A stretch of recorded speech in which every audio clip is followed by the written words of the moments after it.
Hello बच्चों, good morning. मैं आज सारे बच्चों को फिजिक्स क्लास 12 का पहला chapter electric charge and electric field लेके आया हूँ। बहुत सारे बच्चों को यह लगता है कि फिजिक्स समझ में नहीं आती है सर, बहुत थ्योरी उसकी बहुत बड़ी होती है, कैसे याद करें, कैसे न्यूमेरिकल लगाएं। तो मैं बता रहा हूँ बहुत ईजी फिजिक्स है, बस फिजिक्स की कॉन्सेप्ट समझनी है, उसको डीपली समझना है, अपने आप फिजिक्स आने लगेगी, बस सिर्फ समझने की ज़रूरत है। तो मैं सारे बच्चों को कहना चाहूँगा कॉपी पेन और रजिस्टर अपना सामने रख लीजिए और मैं आपको ये चैप्टर बताऊँगा, बहुत ध्यान से समझिएगा और जो इम्पोर्टेंट चीज़ है वो मैं आपको लिखाऊंगा भी, उनको लिखते भी चलिएगा, ठीक है। डिफिनीशन लिखाएंगे, सारी चीज़ें बताएंगे, बहुत इजी चैप्टर लगेगा। तो चलिए हम स्टार्ट करते हैं chapter electric charge and electric field, class 12 का पहला चैप्टर है, ठीक। तो सारे बच्चे रेडी हैं तो स्टार्ट हो जाइए, चलिए शुरू करते हैं electric charge and electric field. तो देखो सबसे पहले लिखा हुआ इलेक्ट्रिक चार्ज, जिसको बोलते हैं हम लोग वैद्युत आवेश। तो बच्चों को लगता है कि वैद्युत आवेश की सर डिफिनीशन नहीं समझ में आती, इलेक्ट्रिक चार्ज होता क्या है, कैसे याद करें कि इलेक्ट्रिक चार्ज क्या है। तो मैं आपको सारी कॉन्सेप्ट आज खत्म कर दूंगा, 2 मिनट आप ध्यान दीजिए, बस केवल समझना है सारे बच्चों को। तो इलेक्ट्रिक चार्ज क्या है, ठीक। तो इलेक्ट्रिक चार्ज कोई बहुत बड़ी डिफिनीशन नहीं है, कोई बहुत बड़ा हवा नहीं है, एक प्रॉपर्टी है जो सभी वस्तुओं में नहीं पाई जाती, कुछ वस्तुओं में ही पाई जाती है, ठीक। तो कैसे पाई जाती है वो देखेंगे जरा। इधर हमने देखा होगा, हम लोग कभी कभी अपने शर्ट या कपड़े जब कभी गर्मियों में नीचे उतारते हैं तो देखा होगा चिड़चिड़ाहट के साथ कुछ चिंगारियां से उत्पन्न होती हैं। बहुत सारे बच्चों ने क्लास में देखा होगा, बहुत एग्जाम्पल देखा होगा कि स्केल ले लेते हैं, कागज़ के छोटे टुकड़े हाथ में रख लीजिए, स्केल को बालों से रफ करिए और स्केल को कागज़ के टुकड़ों के पास लेके आइए तो स्केल से कागज़ के टुकड़े चिपक जाते हैं। तो आखिर पहले स्केल में नहीं चिपक रहे थे, जब बालों से रगड़ा और फिर कागज के टुकड़ों के पास ले गए तो स्केल में कागज के टुकड़े चिपक रहे थे। तो ऐसा क्यों हुआ, तो इसी पे आज हम लोग डिस्कस करेंगे, ठीक है। तो देखिए ये बात हम नहीं बता रहे हैं, ये हम बहुत कई वर्ष पूर्व हमारे वैज्ञानिकों ने बताई थी। तो उसमें से सबसे पहले नाम आता है ईसा से 600 वर्ष पूर्व, 600 वर्ष पूर्व एक हमारे दार्शनिक थे थेल्स।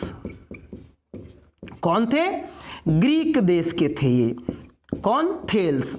थेल्स ने बताया कि अंबर नामक पदार्थ को, किसको? अंबर नामक पदार्थ को जब बिल्ली की खाल से रगड़ा तो उन्होंने देखा कि इस अंबर नामक पदार्थ में भी हल्की वस्तुओं को आकर्षित करने का गुण आ गया। ये बात किसने बताई? ईसा से 600 वर्ष पूर्व किसने? थेल्स ने बताई थी, जो दार्शनिक थे। इनकी इस बात को किसी ने ध्यान नहीं दिया। कई वर्षों के बाद इंग्लैंड के रानी एलिजाबेथ में चिकित्सक, वैज्ञानिक चिकित्सक जो डॉक्टर गिलबर्ट थे, उन्होंने थेल्स की इस परीक्षण को देखा और समझा और फिर उन्होंने बताया कि अंबर के अलावा भी बहुत सारे पदार्थ हैं, जैसे कांच है, एबोनाइड है, लाख है, गंधक है। इन पदार्थों को भी यदि उपयुक्त पदार्थों के साथ रगड़ा जाए तो उन पदार्थों में भी हल्की वस्तुओं को आकर्षित करने का गुण आ जाता है। तो अब प्रश्न उठा आखिर उसमें क्या हो जाता है कि वो हल्की वस्तुओं को आकर्षित करने लगते हैं। तो ये एक अज्ञात कारण बन गया, इसको कोई नहीं जान पाया। तो उसी समय रॉबर्ट ब्राउन नाम के साइंटिस्ट आए, उन्होंने उस अज्ञात कारण का नाम बता दिया इलेक्ट्रिक। उन्होंने कहा वो अज्ञात कारण वैद्युत है, इलेक्ट्रिक है, यानी वस्तु में इलेक्ट्रिक का प्रॉपर्टी आ जाता है जिसकी वजह से वो हल्की वस्तुओं को अपनी ओर आकर्षित करने लगती है। इस तरह से समय समय पर सारे वैज्ञानिकों ने अपनी अपनी राय दी और लास्ट में रिजल्ट ये निकाला गया कि वैद्युत आवेश क्या है। तो ये लास्ट में रिजल्ट निकला कि जब किसी वस्तु को किसी उपयुक्त वस्तु के साथ घर्षण किया जाता है, रफ किया जाता है, तो उस वस्तु में हल्की वस्तुओं को आकर्षित करने का गुण आ जाता है। तब हम कहते हैं कि वह वस्तु इलेक्ट्रोसाइड हो गई है, अर्थात चार्ज हो गई है। क्या हो गई है? चार्ज हो गई है। तो जैसे मैंने पटरी को अपने बालों से रगड़ा तो पटरी क्या हो गई? इलेक्ट्रोसाइड हो गई, मतलब चार्ज हो गई, तभी उसने कागज के टुकड़ों को अपनी ओर आकर्षित कर लिया। अब प्रश्न उठा कि वो क्यों चार्ज हो गई, उसमें आखिर ऐसा क्या हो गया कि उसने हल्की वस्तुओं को अपनी ओर आकर्षित किया। तो उस पर आके डिस्कस देखते हैं जरा, ठीक है। तो अब हम देखते हैं उसको कैसे हम पढ़ेंगे। तो अब जरा उसको देखें। हम लोगों ने पढ़ा होगा, सारे विद्यार्थी जानते हैं कि संसार में जितनी भी वस्तुएं पाई जाती हैं सभी वस्तुएं मूल कणों से मिलकर बनी हैं, और वो मूल कण हमारे इलेक्ट्रॉन, प्रोटॉन और न्यूट्रॉन होते हैं। और सबने ये भी थ्योरी पढ़ा होगा कि संसार में जितनी भी वस्तुएं हैं सभी वस्तुओं में इलेक्ट्रॉन और प्रोटॉन पाए जाते हैं और ये समान मात्रा में पाए जाते हैं। तो जैसे सपोज करो हमारे पास एक ए बॉडी है, ए बॉडी पे मैंने यहाँ पर कुछ प्रोटॉन बना दिए, मान लो 5 प्रोटॉन बना दिए, तो इस बॉडी में 5 इलेक्ट्रॉन भी होंगे। क्या होंगे? 5 इलेक्ट्रॉन भी होंगे। अब मैंने यहां पर एक बी बॉडी बना दी, तो बी बॉडी में मैंने 3 प्रोटॉन बनाए, तो इसमें 3 इलेक्ट्रॉन भी होंगे। और ये भी सारे बच्चों को पता होगा कि इलेक्ट्रॉन इस धन आवेश के साथ बंधा रहता है, मतलब अट्रैक्ट में रहता है, नाभिक के साथ बंधा रहता है। केमिस्ट्री में सारे बच्चों ने पढ़ा होगा। अब हम क्या करते हैं, इन दोनों वस्तुओं को आपस में रफ करते हैं। तो जब ए बॉडी को बी के साथ क्या किया, मैंने रफ किया, रगड़ा, तो बताओ वहां पे कुछ कार्य किया, तो कार्य करने से क्या एनर्जी जनरेट हुई वहां पर। तो वो एनर्जी क्या होती है, ए और बी बॉडी के इलेक्ट्रॉनों को मिलती है। किसको मिलती है? ठीक, जिसे हम लोग केमिस्ट्री में पढ़ा होगा कार्यफलन, कार्य वर्क फंक्शन, कि जब इलेक्ट्रॉन को वर्क फंक्शन एनर्जी यानी कार्यफलन के बराबर ऊर्जा मिलती है तो इलेक्ट्रॉन नाभिक के आकर्षण बल को छोड़ देता है। ये सारी कॉन्सेप्ट हम लोगों ने पढ़ रखा है 10th लेवल में। तो मैं यहाँ पे कहना चाहता हूँ कि जैसे ही मैंने दोनों को रगड़ा तो एनर्जी क्रिएट हुई, तो एनर्जी इन इलेक्ट्रॉनों को मिली। तो जो इलेक्ट्रॉन नाभिक के साथ कमजोर बॉन्ड से बंधे होंगे वो इलेक्ट्रॉन क्या करते हैं, दूसरी बॉडी में चले जाते हैं। जैसे यदि एक इलेक्ट्रॉन वीक बॉन्ड में बंधे होंगे तो घर्षण के बाद एक इलेक्ट्रॉन कहां चले जाएंगे, बी बॉडी में चले जाएंगे। यदि बी के इलेक्ट्रॉन वीक बॉन्ड में बंधे होंगे, कमजोर बंधे होंगे, तो बी के इलेक्ट्रॉन ए में आ जाएंगे। तो मान लो ए पे कितने प्रोटॉन है, 5। कितने इलेक्ट्रॉन है, 5। रगड़ने से पहले, रफ करने के पहले बी में कितने हैं, 3 प्रोटॉन और 3 इलेक्ट्रॉन। अब मैंने जब दोनों को रगड़ा तो मान लीजिए एक इलेक्ट्रॉन वीक बॉन्ड में है, तो प्रोटॉन तो उतने ही बने रहेंगे हमारे 5। अब मान लो इससे 3 इलेक्ट्रॉन बी बॉडी में चले गए, तो बी बॉडी में कितने प्रोटॉन थे, 3, और 3 इलेक्ट्रॉन पहले से थे।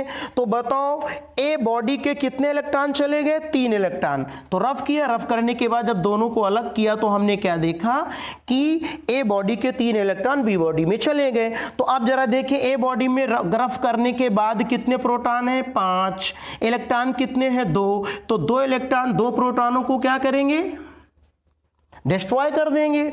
इसी प्रकार बी बॉडी में आ जाइए, बी बॉडी में अब कितने इलेक्ट्रॉन हो गए, 3। ये 3 इससे आए तो हो गए 6। तो 3 इलेक्ट्रॉन 3 प्रोटॉनों को क्या करेंगे, डिस्ट्रॉय कर देंगे। तो अब बताओ बी बॉडी में कितने इलेक्ट्रॉन बचे, 3। ए बॉडी में कितने प्रोटॉन बचे, 3। तो यानी ए बॉडी में कितना धनावेश बचा और बी बॉडी में क्या बचा, ऋणावेश। तो अब बताइए ए बॉडी क्या हो गई, धनावेशित हो गई, और बी बॉडी क्या हो गई, हमारी ऋणावेशित हो गई। तो इस तरह से रफ करने के बाद वस्तु इलेक्ट्रोसाइड हो जाती है। तो क्यों हो गई, आपने क्या देखा, क्यों वस्तु आवेशित हुई, बताइए।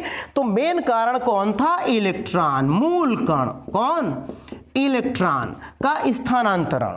तो जब हम दो बॉडियों को आपस में रगड़ते हैं तो इलेक्ट्रॉनों का स्थानांतरण हो जाता है, जिससे वस्तु आवेशित हो जाती है। तो बताइए कोई भी वस्तु आवेशित क्यों होती है, जब उसे रफ करते हैं तो रफ करने पर क्यों चार्ज हो जाती है, क्योंकि इलेक्ट्रॉनों का स्थानांतरण हो जाता है। तो मेन केस हमारा क्या निकल करके आया, किसी वस्तु के आवेशित होने का प्रमुख कारण क्या है, इलेक्ट्रॉनों का स्थानांतरण। तो यहां से एक प्रश्न बनकर तैयार हुआ कि कोई भी वस्तु आवेशित क्यों होती है, तो उसका आंसर बच्चे क्या लिखेंगे, इलेक्ट्रॉनों के स्थानांतरण के कारण वस्तु आवेशित हो जाती है। तो कंफर्म हो गया। तो बताओ कोई भी वस्तु क्यों आवेशित होती है, इलेक्ट्रॉनों के स्थानांतरण के कारण वस्तु आवेशित हो जाती है। तो कंप्लीट हो गया, बस पता चल गया ना कि कोई वस्तु आवेशित कैसे होती है, इलेक्ट्रॉनों के स्थानांतरण के कारण। तो अब देखिए अभी भी वैद्युत आवेश हमारा बना हुआ है, ठीक। अब वैद्युत आवेश की परिभाषा बहुत सारे बच्चों को प्रॉब्लम है, सर इसकी डिफिनीशन क्या होती है। तो मैं इसकी डिफिनीशन बहुत आसानी से बताना चाहता हूं कि वैद्युत आवेश एक प्रॉपर्टी है जो कुछ वस्तुओं में पाई जाती है। तो हम इसकी डिफिनीशन ऐसे बना के लिख सकते हैं, कॉपी पेन लिख लीजिए, बच्चे लिख लें कि वह गुण जिसके कारण कोई वस्तु वैद्युत क्षेत्र और चुंबकीय क्षेत्र के प्रभावों को व्यक्त करती है उसे वैद्युत आवेश कहा जाता है। तो बताइए वैद्युत आवेश की परिभाषा, तो क्लियर होगी कॉन्सेप्ट। तो जैसे वैद्युत आवेश आ गया, वैद्युत आवेश क्या है, तो बच्चे लिख सकते हैं किसी वस्तु का वह गुण जिसके कारण वह वस्तु वैद्युत क्षेत्र और चुंबकीय क्षेत्र के प्रभावों को व्यक्त करने लगती है, उसे बोलते हैं वैद्युत आवेश। क्या बोलते हैं? वैद्युत आवेश। अब हम वैद्युत आवेश को लिखते कैसे हैं? इसे Q अक्षर से लिखा जाता है। किस अक्षर से लिखा जाता है? Q अक्षर से लिखा जाता है। और ये एक अदिश राशि होती है। कैसी राशि होती है? अदिश राशि होती है। तो देखिए, हम वैद्युत आवेश पर इलेक्ट्रिक चार्ज की थ्योरी को पढ़ रहे हैं। तो वैद्युत आवेश की डिफिनीशन भी बच्चों ने लिख लिया। क्या? वह गुण जिसके कारण कोई वस्तु वैद्युत क्षेत्र और चुंबकीय क्षेत्र के प्रभावों को व्यक्त करती है, वैद्युत आवेश कहलाता है। वैद्युत आवेश को काहे से लिखा जाता है? Q से लिखा जाता है। ये कैसी राशि होती है? अदिश राशि होती है। अब हम इसके यूनिट पे बात करते हैं। इसके मात्रक क्या होते हैं? इसके मात्रक क्या होते हैं? तो देखिए, अब हम वैद्युत आवेश का जो यूनिट है, तो एसआई प्रणाली पे इसका जो मात्रक होता है वो कूलाम होता है। क्या होता है? कूलाम होता है। क्या होता है? कूलाम होता है। और अथवा इसको हम लिख सकते हैं एम्पियर प्रति सेकेंड भी लिख सकते हैं। तो इसका यूनिट क्या हो गया एसआई प्रणाली में? कूलाम अथवा एम्पियर प्रति सेकेंड। अब आ जाते हैं सीजीएस प्रणाली में। अब देखिए, जरा ध्यान देना, बहुत इंपॉर्टेंट चीज है सीजीएस प्रणाली में। सीजीएस प्रणाली में इसके क्या मात्रक होते हैं? तो सीजीएस प्रणाली में इसका एक मात्रक होता है स्टेट कूलाम। स्टेट कूलाम होता है। क्या होता है? स्टेट कूलाम अथवा ESU इलेक्ट्रोस्टैटिक यूनिट। तो अब बताइए, सीजीएस प्रणाली में इसके कितने मात्रक हो गए? स्टेट कूलाम अथवा ESU। ESU का पूरा नाम होता है इलेक्ट्रोस्टैटिक यूनिट होता है। क्या होता है? अब एक कूलाम में 3 × 10⁹ स्टेट कूलाम या ESU होते हैं। तो बच्चे नोट कर लेंगे, यूनिट बहुत इंपॉर्टेंट है कंपटीशन एग्जाम के लिए। एसआई प्रणाली में इसका मात्रक कूलाम अथवा एम्पियर प्रति सेकंड होता है। और सीजीएस प्रणाली की जब बात आती है तो यहां ध्यान देने की चीज है, इसका सीजीएस प्रणाली में मात्रक होता है स्टेट कूलाम अथवा ESU। ESU को पढ़ते हैं इलेक्ट्रोस्टैटिक यूनिट। लिख ले बच्चे, इलेक्ट्रोस्टैटिक यूनिट। अब एक कूलाम में 3 × 10⁹ स्टेट कूलाम या ESU होता है।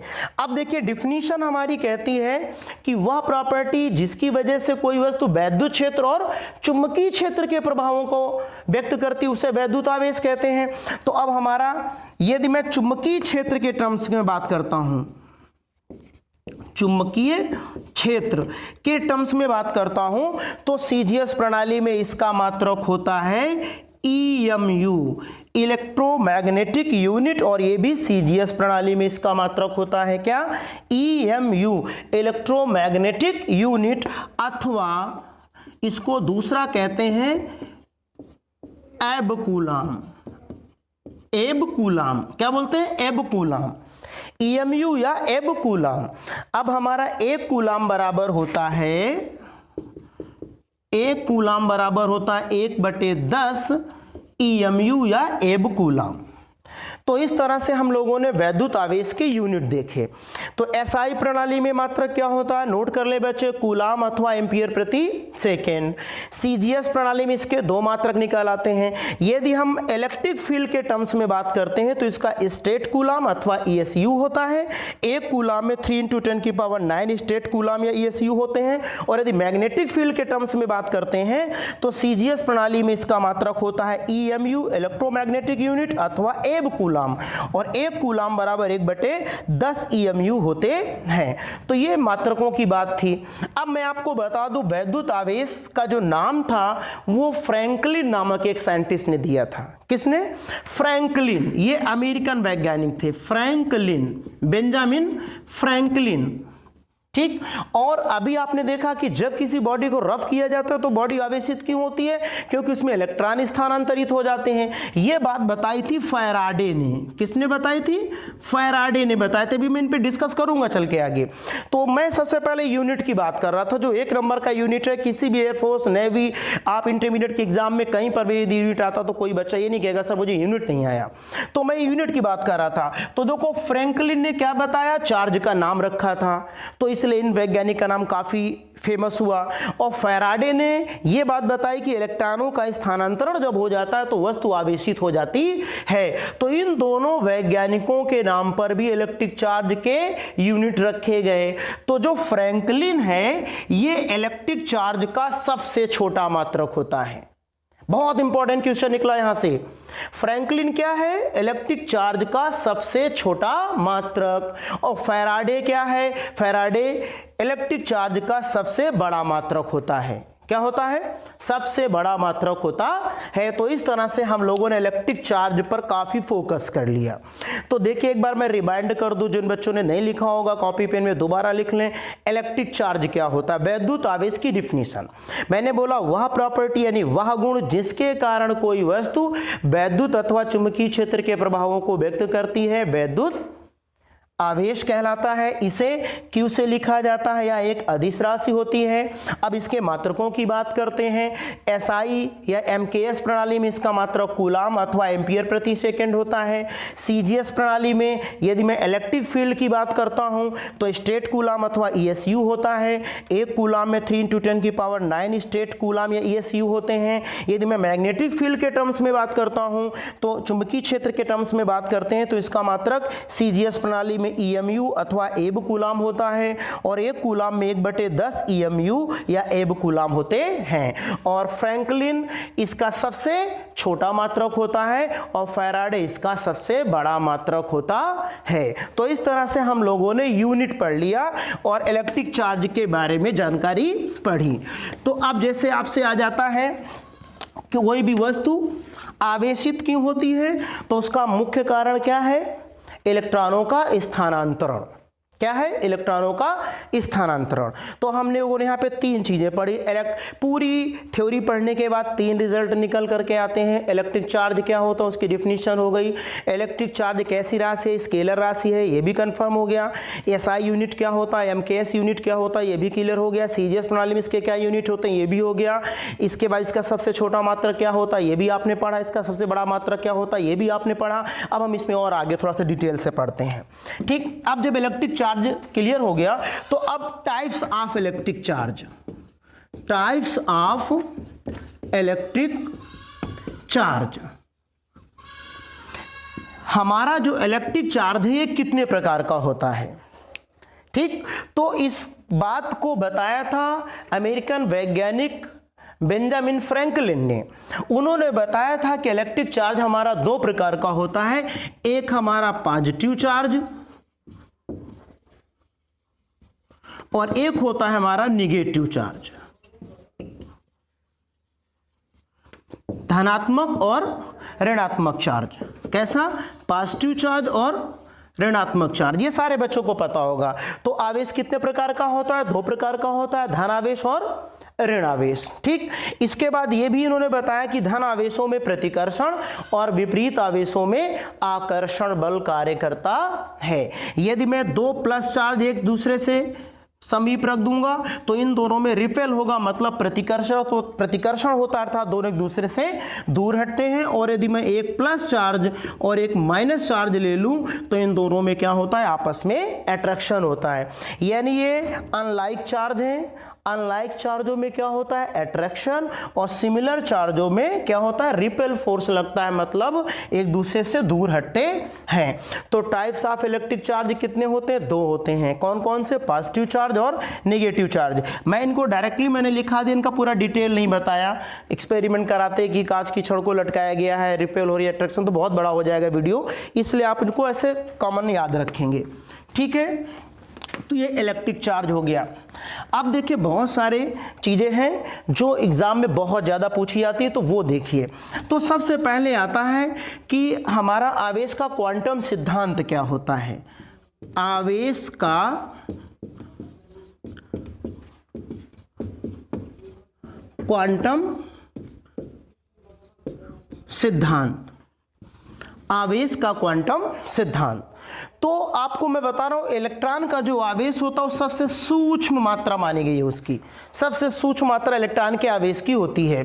तो आवेश का क्वांटम सिद्धांत यही कहता है कि किसी भी वस्तु में जो आवेश होता है वो उस वस्तु में उपस्थित इलेक्ट्रॉन के आवेश का पूर्ण गुणज होता है। कितना होता है? तो आवेश का क्वांटम सिद्धांत बहुत आसान है, इसको ज़्यादा डिस्कस नहीं करेंगे।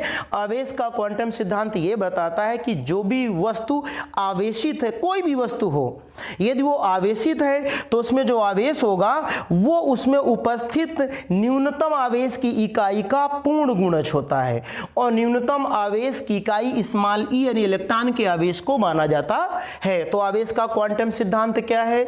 तो आवेश के क्वांटम सिद्धांत के अनुसार किसी चालक पदार्थ में उपस्थित आवेश की मात्रा पदार्थ में उपस्थित न्यूनतम आवेश का पूर्ण गुणज होता है, अर्थात Q बराबर n into small E plus minus. n इलेक्ट्रॉनों की संख्या होती है और e इलेक्ट्रॉन का आवेश होता है और Q हमारा चार्ज होता है। तो हमारा फार्मूला क्या निकला? Q बराबर प्लस माइनस n इंटू ई। प्लस का मतलब हो जाएगा इलेक्ट्रॉनों की अधिकता या कमी पे देखते हैं। अभी जैसे सपोज करो हमारे पास एक ए बॉडी है, एक ये हमारे पास बी बॉडी है। ए बॉडी पे हमारे पास 5 प्रोटॉन हैं, तो इसमें कितने इलेक्ट्रॉन हैं? 5। चले बी बॉडी में कितने प्रोटॉन हैं? 4। तो इलेक्ट्रॉन कितने हैं? 4। क्योंकि सारे बच्चों ने इलेक्ट्रॉनिक थ्योरी खूब अच्छे से पढ़ी होगी कि नाभिक में धन आवेश होता है और नाभिक में क्या होते हैं? प्रोटॉन होते हैं, और नाभिक के आसपास कौन चक्कर लगाता है? इलेक्ट्रॉन चक्कर लगाते हैं। तो सारे बच्चों ने पढ़ा होगा किसी परमाणु में सारी बातें होती है, तो जितने परमाणु में इलेक्ट्रॉन होते हैं उतने ही नाभिक में धनावेश भी होते हैं। तो जितने प्रोटॉन उतने इलेक्ट्रॉन, जितने प्रोटॉन उतने इलेक्ट्रॉन। अब मैंने इन दोनों बॉडी को क्या किया? रफ किया। तो रफ करने पर एक बॉडी के इलेक्ट्रॉन क्या होंगे? दूसरी बॉडी में क्या होंगे? ट्रांसफर होंगे। क्योंकि आपने थ्योरी पढ़ी है कि कोई भी वस्तु आवेशित तभी होती है जब इलेक्ट्रॉनों का स्थानांतरण होता है। होता है कि नहीं होता है? तो आप बताएं, मैंने दोनों को रफ किया तो या तो ए बॉडी के इलेक्ट्रॉन बी में स्थानांतरित होकर के चले जाएंगे या तो फिर बी के ए में जाएंगे। वो डिपेंड करेगा इनके बॉन्ड पर कि कौन सा बॉन्ड मजबूत और कौन सा वीक है। यदि ए बॉडी के इलेक्ट्रॉन ज्यादा स्ट्रॉन्ग है, मतलब ज्यादा तेजी से बंधे हुए दृढ़ता के साथ, तो फिर बी के इलेक्ट्रॉन ए में आएंगे। यदि बी के बहुत स्ट्रांग से बंधे तो ए के बी में जाएंगे। तो अब जैसे सपोज करो मैंने कहा बी के घर्षण के बाद 2 इलेक्ट्रॉन यहां पर आ गए, ठीक। तो यहां पे 2 इलेक्ट्रॉनों की क्या हो गई? कमी। तो 2 इलेक्ट्रॉन क्या करेंगे? 2 प्रोटॉनों को खत्म कर देंगे। तो कितना? 2 धनावेश बचेगा। यहाँ पे इलेक्ट्रॉनों की संख्या 2 बढ़ गई, 5 थी तो 5 2 7 हो गए। तो 7 में से 5 प्रोटॉन चले गए। तो बताइए कितने इलेक्ट्रॉन बचे इसमें? 2। तो बताओ ए बॉडी कैसी हो गई? ऋणावेशित। और बी कैसी हो गई? धनावेशित। तो बताइए बी में क्या हो गई? इलेक्ट्रॉनों की कमी हो गई, क्योंकि बी के इलेक्ट्रॉन कहाँ निकल गए? ए पे, और ए पे इलेक्ट्रॉन आ गए तो ए पर क्या हो गया? इलेक्ट्रॉनों की अधिकता हो गई। क्यों? तो बताओ ए पे कैसा चार्ज हो गया? निगेटिव। बी पे कैसा चार्ज हो गया? पॉजिटिव। तो यहां से एक क्वेश्चन निकला कि यदि कोई वस्तु धनावेशित है, यदि कोई वस्तु धन आवेशित है तो इसका मतलब है उस वस्तु में इलेक्ट्रॉनों की कमी है, और यदि कोई वस्तु ऋणावेशित है तो इसका मतलब उसमें इलेक्ट्रॉनों की अधिकता है। तो यहां से ये बात ध्यान रखना, यदि सवाल में ये कह रहा है कि वस्तु में धनावेश है तो इसका मतलब है उसमें इलेक्ट्रॉनों की कमी है, और यदि सवाल में कह रहा है कि इलेक्ट्रॉनों की अधिकता यानी वस्तु में ऋणावेश है तो इसका मतलब इलेक्ट्रॉनों की अधिकता है। तो बताओ आवेश का क्वांटम सिद्धांत भी क्लियर हो गया कि किसी भी चालक पदार्थ में उपस्थित आवेश उस चालक पदार्थ में उपस्थित न्यूनतम आवेश का पूर्ण गुणज होता है, और न्यूनतम आवेश इलेक्ट्रॉन के आवेश को माना जाता है। ये प्रायोगिक थ्योरी से पता चला। तो Q बराबर प्लस माइनस Ne। और किसी भी वस्तु के आवेशित होने का प्रमुख कारण क्या है? इलेक्ट्रॉनों का स्थानांतरण, ठीक। तो इंपॉर्टेंट चीज है, यदि कोई वस्तु आवेशित है तो क्यों आवेशित हो रही है? क्योंकि इलेक्ट्रॉनों का स्थानांतरण हो रहा है। यह ध्यान रखना बहुत इंपॉर्टेंट। यदि इलेक्ट्रॉनों का स्थानांतरण नहीं होगा तो वस्तु आवेशित नहीं होगी, ठीक। तो इस तरह से हम लोगों ने आवेश का क्वांटम सिद्धांत भी पढ़ लिया, और कितने प्रकार के चार्ज होते हैं ये भी हम लोगों ने पढ़ लिया, ठीक है। अब देखिए हम लोग आवेशों की प्रॉपर्टी को यदि पढ़ना चाहते हैं तो कोई दिक्कत नहीं है। अब आवेश संरक्षण, और हाँ आवेश संरक्षण का नियम, चलिए इसको बात को करते हैं। तो सबसे पहले अब हम बात करते हैं, एक इंपॉर्टेंट चीज और है। जैसे मान लीजिए इलेक्ट्रॉन, जो हमारा इलेक्ट्रॉन है, सारे बच्चों ने पढ़ा होगा, जे थॉमसन ने इसकी खोज की थी। इलेक्ट्रॉन का आवेश होता 1.6 इंटू 10⁻90 कूलाम होता है। तो हमारा जो क्वांटम सिद्धांत आया प्लस माइनस एनी, इससे 1 नंबर का न्यूमेरिकल आता है यूपी एग्जाम में, बोर्ड एग्जाम में एक न्यूमेरिकल आता है Q बराबर NE। तो Q क्या है? आवेश, और N इलेक्ट्रॉनों की संख्या, E इलेक्ट्रॉन का आवेश 1.6 इंटू 10⁻19 कूलाम का ऋण आवेश माना जाता है। तो जैसे इस न्यूमेरिकल से यदि आपसे इलेक्ट्रॉनों की संख्या पूछेगा तो N बराबर क्या हो जाएगा? Q अपॉन E आ जाएगा। तो जो चार्ज दिया हो उसमें इलेक्ट्रॉनों के आवेश का भाग दीजिए तो इलेक्ट्रॉनों की संख्या निकल आती है। फॉर एग्जाम्पल मैं आपको बताता हूँ, क्योंकि न्यूमेरिकल बहुत इंपॉर्टेंट है, एक न्यूमेरिकल कभी कभी बहुत ज़्यादा आ जाता है। जैसे आ गया 1 कूलाम आवेश, 1 कूलाम आवेश पर कितने इलेक्ट्रॉन हैं? अब सवाल आ गया, एक पदार्थ है उसमें 1 कूलाम का आवेश है तो उसमें कितने इलेक्ट्रॉन कम या ज़्यादा हैं? तो बताओ आवेश कितना हमारा? 1 कूलाम।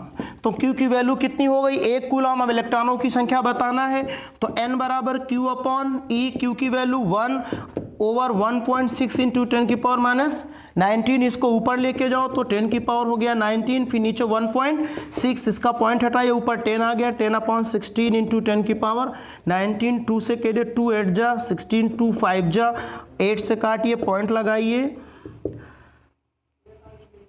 8 से 6 बार गया तो 0.825 इंटू 10 की पावर 19। तो कितने इलेक्ट्रॉन निकल कर आया? 0.625 इंटू 10 की पावर 19 निकल करके आ गया।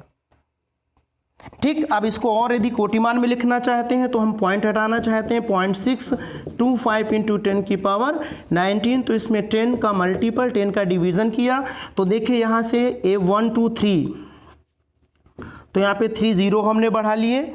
अब इसके बाद देखिए ये यहाँ पे ऐड हो गया, हमारा हो गया 10 से एक 10 कैंसिल हो गया, तो हम इसमें एक पावर को कम कर सकते हैं। तो 6.25 इंटू 10 की पावर 18 इलेक्ट्रॉन आ जाएंगे हमारे। कितने? 6.25 इंटू 10 की पावर 18। यदि ये हमारा प्लस चार्ज होगा तो इतने इलेक्ट्रॉनों की कमी होगी, और यदि ये माइनस होगा तो इतने इलेक्ट्रॉनों की अधिकता होगी। तो इस तरह से हम लोग आसानी से इसका न्यूमेरिकल निकाल सकते हैं। न्यूमेरिकल लगाने में इसी फार्मूले को यूज़ करते हैं। अब इसके बाद दूसरी एक बहुत इंपॉर्टेंट चीज़ है कि जैसे मान लीजिए हमारे पास कोई बॉडी है A, अब इसका द्रव्यमान भी होगा मास।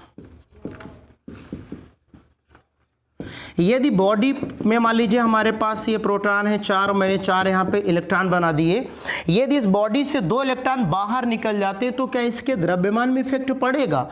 तो बिल्कुल स्वाभाविक है, यदि किसी भी बॉडी से इलेक्ट्रॉन बाहर निकल जाता है तो उसके द्रव्यमान में इफेक्ट पड़ जाता है, क्योंकि इलेक्ट्रॉन का द्रव्यमान 9.1 इंटू 10 की पावर -31 kg होता है।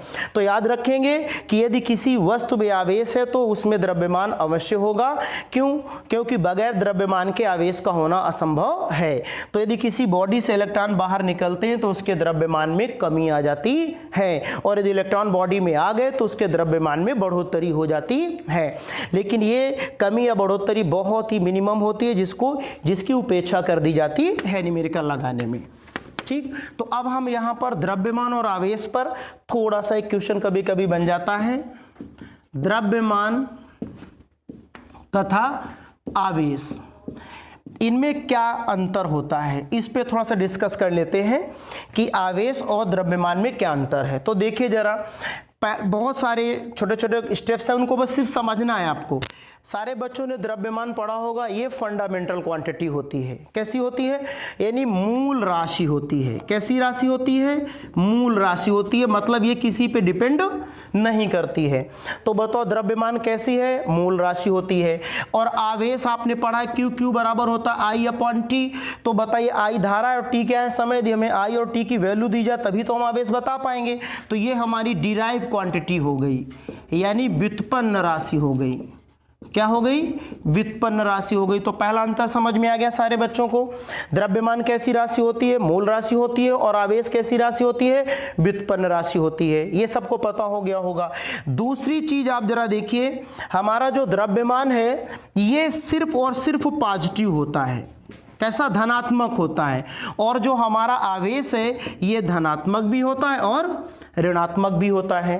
कैसा होता है, धनात्मक भी होता है और ऋणात्मक भी होता है। तो ये दूसरी प्रॉपर्टीज की देखिए दोनों का डिफरेंस। द्रव्यमान कैसा होता है, सिर्फ धनात्मक होता है और आवेश धनात्मक और ऋणात्मक दो प्रकार का होता है। इसके बाद तीसरा, जैसे दो बॉडी के द्रव्यमान है m1 और m2, तो इनके बीच सिर्फ कैसा, आकर्षण बल लगता है, जिसे न्यूटन ने बताया था, गुरुत्वाकर्षण बल सारे बच्चों ने पढ़ा होगा। और आवेश में यदि एक धन और एक प्लस है यानी लाइक चार्ज है तो इनमें क्या होगा, प्रतिकर्षण, और अनलाइक चार्ज है मतलब एक प्लस और एक माइनस, तो क्या होगा, इसमें अट्रैक्शन फोर्स लगता है। ये भी आपने प्रॉपर्टी, तीसरी प्रॉपर्टी पढ़ ली। तो पहली द्रव्यमान मूल राशि होती है, आवेश एक व्युत्पन्न राशि होती है, ठीक है। इसके बाद द्रव्यमान सदैव धनात्मक होता है, आवेश धनात्मक और ऋणात्मक दो प्रकार का होता है, ठीक। दो द्रव्यमानों के बीच सदैव आकर्षण बल कार्य करता है, और आवेशों में यदि लाइक चार्ज है तो प्रतिकर्षण और अनलाइक है तो आकर्षण बल कार्य करता है। दूसरा, चौथा पॉइंट है कि बिना द्रव्यमान के कोई आवेश नहीं हो सकता है। यदि द्रव्यमान नहीं है तो फिर उसमें आवेश नहीं होगा, लेकिन बगैर आवेश के द्रव्यमान हो सकता है। बगैर द्रव्यमान के आवेश हो सकता है। ये कहां से पता चला, सारे बच्चों ने फोटॉन का नाम सुना होगा। किसका नाम सुना होगा, फोटॉन का नाम सुना होगा। किसका नाम, फोटॉन का नाम सुना होगा। फोटॉन का विराम द्रव्यमान 0 होता है, लेकिन इसमें आवेश होता है, ठीक। तो बगैर द्रव्यमान के आवेश हो सकता है, लेकिन बगैर द्रव्यमान के आवेश नहीं हो सकता है। ये ध्यान दीजिएगा इसको, बिना द्रव्यमान के आवेश नहीं होता है और बगैर आवेश के द्रव्यमान हो सकता है। जैसे फोटॉन है, फोटॉन का विराम द्रव्यमान 0 होता है। क्या होता है, फोटॉन का विराम द्रव्यमान 0 होता है, इसलिए इसमें कोई आवेश नहीं होता है हमारा, ठीक। इसके बाद देखिए जरा गौर से, ये जो द्रव्यमान है और आवेश, एक पॉइंट देखिएगा। जैसे मान लीजिए हमारा किसी बॉडी पे कोई आवेश है, अब ये बॉडी v वेलोसिटी से चल रही है, तो ये जो आवेश है वो वस्तु के वेग पे डिपेंड नहीं करता है। यदि वस्तु v वेलोसिटी से चल रही है, मान लो इसका वेग कितना है 10 मीटर पर सेकेंड और इसका चार्ज है 10 कूलम। अब मैंने बॉडी की वेलोसिटी बढ़ाकर कर दी 20 मीटर पर सेकेंड, तो इसका चार्ज अभी भी 10 कूलम ही रहेगा, मतलब आवेश में कोई प्रभाव नहीं पड़ता है। तो यदि वस्तु के वेग बढ़ा दिया जाए, यदि वेग को बढ़ा दिया जाए तो आवेश में कोई प्रभाव नहीं पड़ता है, लेकिन द्रव्यमान में ऐसा नहीं होता है। यदि किसी वस्तु का द्रव्यमान मान लो 10 kg है और उसकी स्पीड है v = 20 मीटर पर सेकेंड, यदि मैं इसकी स्पीड को बढ़ाकर 25 मीटर पर सेकेंड कर दूंगा तो इसका मास बढ़कर 11 kg हो जाएगा, अर्थात वेलोसिटी बढ़ने पर उसका द्रव्यमान बढ़ जाता है। तो इस तरह से द्रव्यमान और आवेश में हमने अंतर भी देख लिया। तो ये छोटी छोटी बातें ध्यान रखना है। एक बार रिपीट करता हूं, द्रव्यमान मूल राशि होती है और आवेश व्युत्पन्न राशि होती है, पहला अंतर हो गया।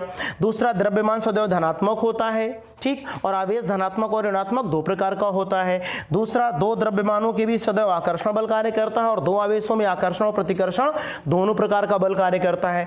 दूसरा, द्रव्यमान वेग पे डिपेंड करता है, यदि वेग बढ़ती है तो द्रव्यमान भी बढ़ जाता है। आवेश वेग पे निर्भर नहीं करता है, यदि वेग बढ़ेगा तो आवेश पे कोई प्रभाव नहीं पड़ता है। दूसरा, बगैर द्रव्यमान के कोई भी आवेश नहीं हो सकता है और बगैर आवेश के द्रव्यमान हो सकता है। तो यह आवेश और द्रव्यमान में क्या आ गया, हमारा अंतर आ गया। इसके बाद देखिए आवेश संरक्षण का नियम, एक छोटा सा क्वेश्चन आता है। तो आवेश संरक्षण का नियम है कि आवेश को ना तो उत्पन्न किया जा सकता और ना ही नष्ट किया जा सकता, बल्कि इसे एक रूप से दूसरे रूप में ट्रांसफर किया जा सकता है। एक वस्तु से दूसरी वस्तु में ट्रांसफर कर सकते हैं बस, ठीक। तो ये आवेश संरक्षण का नियम हो गया। तो जैसे आवेश संरक्षण का नियम बोर्ड एग्जाम में 1 नंबर का प्रश्न आता है, तो मैं बता रहा हूं आवेश संरक्षण का नियम। तो बच्चे क्या लिखेंगे, आवेश को ना तो उत्पन्न किया जा सकता और ना ही नष्ट किया जा सकता है, बल्कि इसे एक वस्तु से दूसरी वस्तु में सिर्फ क्या ट्रांसफर कर सकते हैं, भेज सकते हैं। इसके एग्जाम्पल मैं आपको बता रहा हूं, कभी कभी उदाहरण आ जाता है कि उदाहरण द्वारा बताइए। तो सारे बच्चों ने पढ़ा होगा, ये हमारे पास एक इलेक्ट्रॉन और एक पॉजिट्रॉन है। क्या है, एक इलेक्ट्रॉन और एक पॉजिट्रॉन। तो एक इलेक्ट्रॉन और एक पॉजिट्रॉन जब बहुत समीप आते हैं तो आपस में क्रिया करके दो गामा किरण फोटॉनों की उत्पत्ति करते हैं, जिसे हम लोग युग्म विनाशी की क्रिया कहते हैं। क्या कहते हैं? युग्म विनाशी की क्रिया। यानी जब एक इलेक्ट्रॉन और एक पॉजिट्रॉन आपस में क्रिया करता है तो आपस में क्रिया करके नष्ट हो जाते हैं और इनके स्थान पर दो गामा किरण फोटॉनों की उत्पत्ति होती है। तो इसको बोलते हैं युग्म विनाशी की क्रिया। एक क्या होता है, जब कोई गामा किरण फोटॉन बहुत ज्यादा ऊर्जा वाला होता है, किसी भारी नाभिक से जाके टकराता है। किससे?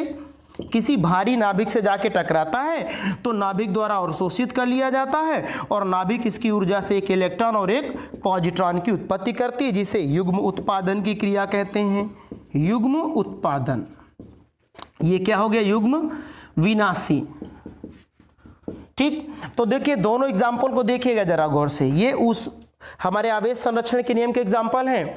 युग्म उत्पादन, जब भारी यानी उच्च ऊर्जा वाला गामा किरण फोटॉन किसी भारी नाभिक से टकराता है तो नाभिक द्वारा अवशोषित कर लिया जाता है और इसकी ऊर्जा से एक इलेक्ट्रॉन और एक पॉजिट्रॉन की उत्पत्ति होती है। इसे युग्म उत्पादन कहते हैं। युग्म विनाशी, जब इलेक्ट्रॉन और पॉजिट्रॉन अत्यंत समीप आते हैं तो एक दूसरे का विनाश कर देते हैं और वहां पर दो गामा किरण फोटॉनों की उत्पत्ति होती है।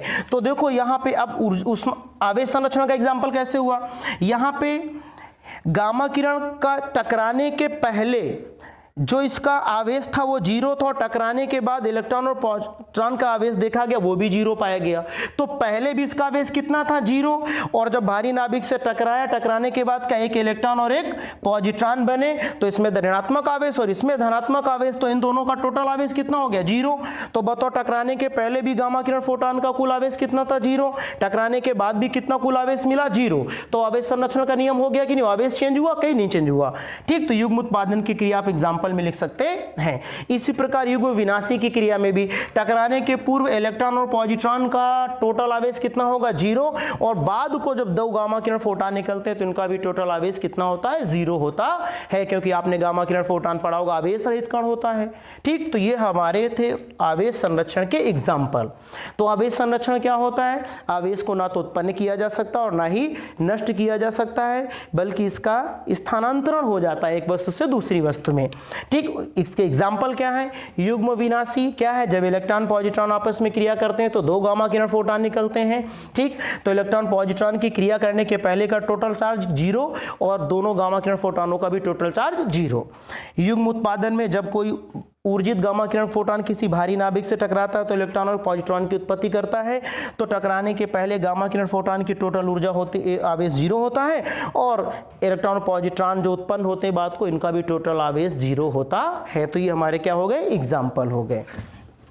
ठीक है, इसके बाद छोटा सा एक और कॉन्सेप्ट बचती है, वो भी कंप्लीट हो जाए। आवेशन का प्रकार, काइंड्स ऑफ चार्जिंग।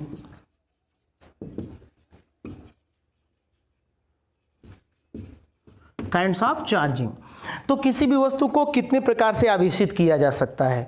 तो हम किसी भी वस्तु को तीन प्रकार से चार्ज कर सकते हैं। कितने प्रकार से? बाय कंडक्शन यानी चालन द्वारा, बाय फ्रिक्शन,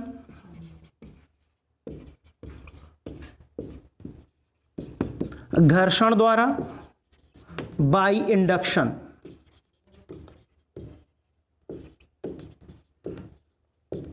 प्रेरण द्वारा। तो किसी भी वस्तु को आवेशित करने के चार्ज करने के कितने तरीके हैं? तीन, बाय कंडक्शन, बाय फ्रिक्शन और बाय इंडक्शन, यानी चालन द्वारा, घर्षण द्वारा और प्रेरण द्वारा। तो बहुत आसान है। कंडक्शन द्वारा इसमें क्या होता है? जैसे मान लीजिए हमारे पास एक ये बॉडी है, ये अनावेशित चालक है। कैसा है? अनावेशित चालक है। और ये हमारे पास यहाँ पे एक चार्ज आवेशित चालक है। क्या है? आवेशित चालक है। तो बताओ, हम बाई कंडक्शन चालन द्वारा पढ़ रहे हैं तो हमारे पास ये जो मटेरियल है ये कैसा? अनावेशित है, मतलब इसमें कोई चार्ज नहीं है, टोटल चार्ज जीरो है। ये हमारे पास एक आवेशित चालक है जिसमें धनात्मक आवेश है। तो जैसे भी इस आवेशित चालक को इससे क्या करेंगे? स्पर्श कराएंगे। क्या करेंगे? तो इसका चार्ज क्या होगा? इसमें चला जाएगा। क्या होगा, इस बॉडी में चला जाएगा और जब इसको बाहर निकालेंगे तो दोनों में सेम चार्जेस की वैल्यू होगी। जैसे सपोज करो इसमें कितने प्रोटॉन थे, 1 2 3 4 5 6, तो 3 इसमें चले गए तो 3 इस बॉडी के पास हो गए, तो ये भी आवेशित और ये भी आवेशित। तो बहुत आसान है। बाई कंडक्शन द्वारा कैसे होता है कोई भी बॉडी चार्ज, जब किसी चालक वस्तु को किसी अनावेशित चालक के साथ क्या स्पर्श करा दिया जाता है तो आवेशित वस्तु के आवेशों का स्थानांतरण कहाँ हो जाता है, अनावेशित वस्तु में हो जाता है, और क्या, इलेक्ट्रॉनों का स्थानांतरण ही होता है। तो यदि इस बॉडी में इलेक्ट्रॉन क्या थे, अधिक थे, तो इसमें चले जाएंगे, कम है तो इससे इसमें आ जाएंगे, काम खत्म। ये ध्यान रखना है। फिर से देखिए इधर, जैसे मान लीजिए हमारे पास आवेशित चालक है, ये हमारे पास आवेशित चालक है। अब हमें ये देखना आवेशित चालक में क्या है, इलेक्ट्रॉन कम है कि ज़्यादा। यदि आवेशित चालक में इलेक्ट्रॉन ज़्यादा हैं और इससे टच कराएंगे तो इसके इलेक्ट्रॉन इसमें चले जाएंगे, ठीक। और यदि इसमें इलेक्ट्रॉन कम है तो अनावेशित वस्तु के इलेक्ट्रॉन इस बॉडी में आ जाएंगे। ये ध्यान रखना होगा। बाई कंडक्शन द्वारा हो गया चालन, कंफर्म हो गया। तो बाई कंडक्शन का मतलब क्या हुआ, जब किसी आवेशित चालक को किसी अनावेशित चालक से स्पर्श कराते हैं तो आवेशित चालक से इलेक्ट्रॉन या तो अनावेशित चालक में चले जाते हैं या तो अनावेशित चालक के इलेक्ट्रॉन आवेशित चालक में आ जाते हैं, जिससे वस्तु आवेशित हो जाती है, ठीक। अब इसके बाद घर्षण द्वारा आ जाओ, बाई फ्रिक्शन। ये स्टार्टिंग पे ही मैंने बता दिया क्या, कि जैसे दो बॉडी हैं ए और बी, इसमें कितने प्रोटॉन हैं, 3, इसमें कितने प्रोटॉन हैं, 2, इसमें कितने इलेक्ट्रॉन, 3, इसमें 2 इलेक्ट्रॉन। अब इन दोनों को मैंने क्या किया, रफ किया। तो जब रफ करते हैं तो यहाँ पे एनर्जी क्रिएट होती है, यानी कार्यफलन ऊर्जा फंक्शन होता है। तो वो ऊर्जा इन इलेक्ट्रॉनों को मिलती है, जिससे एक बॉडी के इलेक्ट्रॉन दूसरी बॉडी में ट्रांसफर हो जाते हैं। तो ये तो हम लोगों ने पहले ही पढ़ लिया, कोई दिक्कत नहीं है। तो जब किसी दो बॉडी को आपस में रगड़ा जाता है तो एक बॉडी के इलेक्ट्रॉन दूसरी बॉडी में अपने आप चले जाते हैं ऊर्जा के कारण। तो ये बाई फ्रिक्शन हो गया। अब जरा प्रेरण द्वारा देख लीजिए, प्रेरण द्वारा कैसे आवेशित होती है वस्तु। तो प्रेरण में क्या होता है, जैसे मान लीजिए हमारे पास एक ये चालक है, ठीक है। अब इस चालक में ये हमने कितने 1 2 3 4 5 6 पॉजिटिव चार्ज बना दिए, तो 6 इलेक्ट्रॉन भी इसमें होंगे, 1 2 3 4 5 और 6, ठीक। ये एक अचालक स्टैंड पे बॉडी रखी हुई है। अब हम इसके पास में क्या करते हैं, एक चालक आवेशित वस्तु लेके आते हैं, टच नहीं कराते, पास में लेके आते हैं। मान लो ये धनात्मक है, ये कैसी है, धनात्मक है। दूसरा एग्जाम्पल यहाँ पे मैं आपको दिखाता हूँ, चित्र के द्वारा इसको आसानी से समझा जा सकता है। कैसे, ये देखिए हमारे पास मान लो बी चालक है, इसमें कितने प्रोटॉन हैं, हमारे 5 पॉजिटिव चार्ज, इलेक्ट्रॉन कितने हो गए, 5 हो गए, ठीक। यहाँ पे एक दूसरी बॉडी है, ये ऋणावेशित है, ठीक है।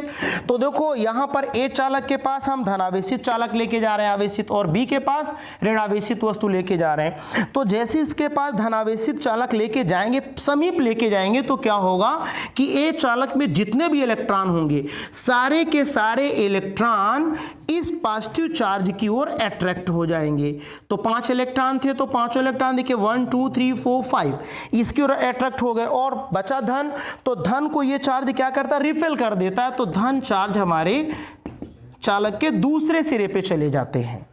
तो जैसे हम इस एक के चालक के पास धनावेशित चालक लेके आए, तो चालक के सामने वाला सिरा क्या हो गया, ऋणावेशित हो गया, और विपरीत पीछे वाला दूसरा जो पार्ट है वो धनावेशित हो गया। यहां देखिए ये क्या है, ऋण चार्ज है, तो ये किसको अट्रैक्ट करेगा, निगेटिव चार्ज को। तो यहां पर क्या होगा, जितने भी पॉजिटिव चार्ज होंगे, सॉरी इलेक्ट्रॉन है ये, तो ये प्लस को क्या करेगा, लाइक करेगा, अपनी ओर अट्रैक्ट करेगा। तो सारे पॉजिटिव चार्ज यहाँ पर आ जाएंगे और इलेक्ट्रॉन हमारे यहाँ पे चले जाएंगे। तो 3 2 5। अब हम क्या करते हैं, इस ए चालक को अर्थ से जोड़ देंगे, इसको भी क्या करेंगे, अर्थ से जोड़ देंगे। तो जैसे इसको अर्थ से जोड़ेंगे तो सारा का सारा इलेक्ट्रॉन कहाँ पर चला जाएगा, अर्थ पे चला जाएगा। तो बताओ बॉडी में क्या बचा, सिर्फ प्लस चार्ज। यहाँ पर मैंने बॉडी को जैसे ही पृथ्वी से जोड़ा तो इलेक्ट्रॉन निकल कर क्या करेंगे, इन धनावेश को समाप्त कर देंगे, यानी ये सब खत्म हो जाएंगे यहाँ से, यानी सारा धन चार्ज कहाँ, अर्थ पे चला जाएगा, ऐसा भी कह सकते हैं। तो यहाँ पर क्या आ गया, निगेटिव चार्ज। तो ए बॉडी कैसी हो गई, निगेटिव चार्ज, बी बॉडी कैसी हो गई हमारी, पॉजिटिव चार्ज। तो ये हो गया बाई इंडक्शन यानी प्रेरण द्वारा आवेशन, ठीक, तो इस तरह से हम लोगों ने आज इलेक्ट्रिक चार्ज पे डिस्कस किया। तो हम लोगों ने एक बार मैं दोबारा पूरा रिमाइंड करा देता हूँ, आप लोगों ने क्या पढ़ा इलेक्ट्रिक चार्ज के बारे में, कि इलेक्ट्रिक चार्ज क्या होता है, वस्तुओं का वह गुण जिसके कारण वस्तुएं वैद्युत क्षेत्र और चुंबकीय क्षेत्र के प्रभावों को व्यक्त करती हैं, वैद्युत आवेश कहलाता है। इसे क्यू से लिखते हैं।